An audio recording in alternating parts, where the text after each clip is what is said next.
Hello mga ka-hunter, Philippine Coin Hunter nga pala. Ito na naman tayo sa ating pag-share nating collection at the same time nasasabi tayo ng totoong presyo base sa ating karanasan. So, balik tayo dito sa ating tatalakayin na barya. Ito yung 1 centavo na Lapu-Lapu Filipino series na may taong 1974. Pag sinabing Filipino series guys, ang taon po niya nag-umpisa sa 1967 hanggang 1974.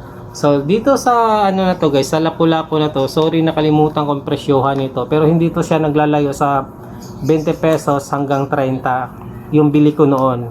Pero ngayon hindi ko lang alam kung magkano ng presyohan niya, pero siguro nasa 50, hindi naman siguro ganun kalaki din ang diferensya. Sa ganitong kondisyon guys, UNC condition po din ito.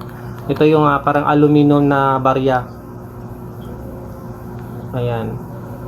Mukhang bago, may luster din na tinatawag, yung parang kumikinang-kinang guys. Ayan. Pag walang kinang, pag walang ganon, yun, siyempre mas mababa yun, baka 5 piso lang, ano.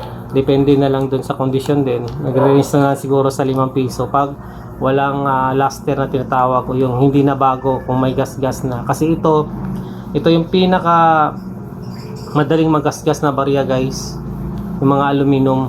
Kaya hirap tayo maghanap ng ganitong kondisyon. Anyway, ano pala to? Yung nilagyan niya is coin cardboard, tapos may stapler yan para mag-lock. Tapos ito plastic ng lagayan ng mani. So nilagay natin sa dyan, sinil natin. So 2 to 3 years na siya nakaganyan, hindi pa rin nagbago. Ibig sabihin maganda yung pagkasil natin. So pag sa cardboard lang natin nilalagay, walang plastic, nakakita ko dun sa Mega Mall sa may World Treasure, maraming nasayang na coin kasi yung stapler na kinalawang pumunta sa coin, yun ang cost na nasira yung barya, kaya sayang yun. Ayan. Maraming salamat sa panonood. Philippine Coin Hunter nga pala. Happy hunting everyone. Paalam. God bless. Bye bye.